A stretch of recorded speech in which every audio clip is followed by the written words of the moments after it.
Hello, friends. This is Dave Hurwitz, executive editor at ClassicsToday.com, here with Dave's Faves. I've been doing some opera listening lately and sort of muscling through the opera stuff. I just did The Ring in the previous Dave's Faves, and so now I need to clean my ears out. And what better antidote to The Ring could there possibly be than Cavalleria Rusticana, or as we used to call it in Yiddish, Cavalleria Rusticana.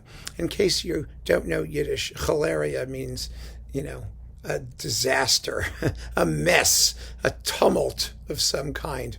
It's a good curse term. A Cavalleria can descend on your house.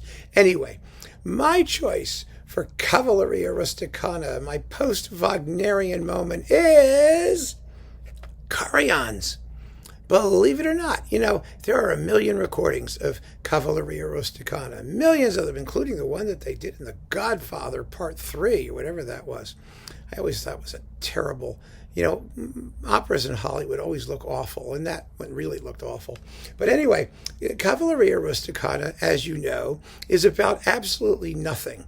Nothing happens. It's just one scene after another of jolly, pastoral life in an Italian village. And in the middle of that, there is sort of a love triangle.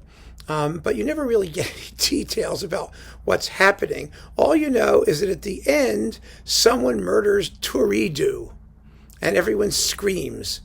And that's because he's been looking at, while one of Lola was doing something, and Mama Lucia says, go have an evil Easter. And, the plot is so irrelevant. It's fabulous. It doesn't make any difference. The music is gorgeous. It's one beautiful scenic set piece after another. You've got the drinking song, Viva Vino Spumeggiante. You just have a good time listening to it. You really do. It's completely mindless.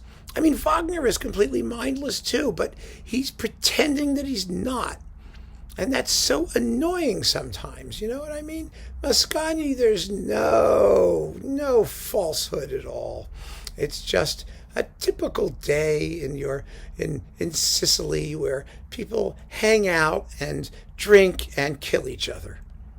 What could be simpler, right?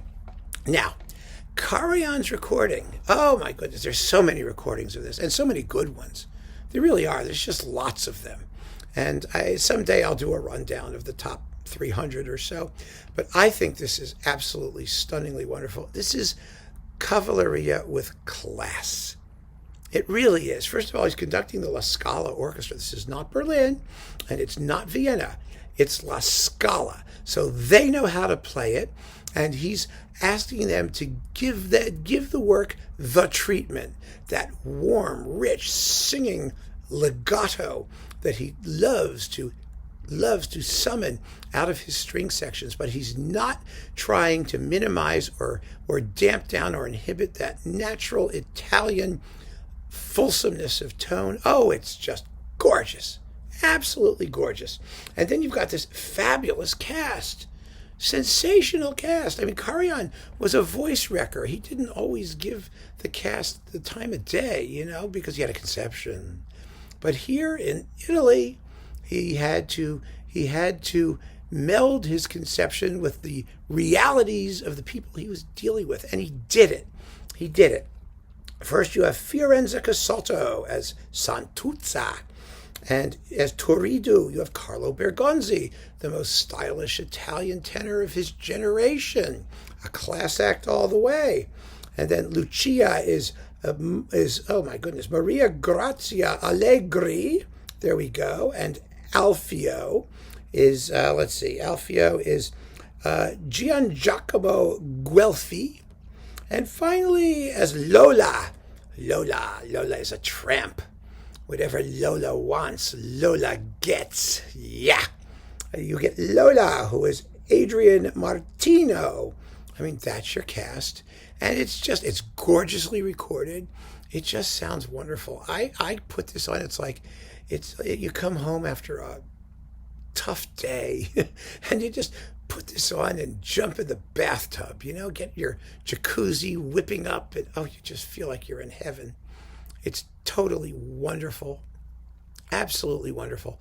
And I have no problem with all of the Italian versions with Italian conduction and all that, and saying this is my favorite, easily my favorite. I also happen to think it's the best one out there. I really do, because it just has that. It has standards. It really does. It's not well groomed to the point of taking the blood and guts out of it. No, not at all. But it has that polish and sheen and sensitivity and warmth and all of those things. It just has a bigger, deeper range, I think, than most performances of Cavalleria Rusticana, and I love it. Absolutely love it. So keep on listening, friends. Thank you so much for joining me. Take care.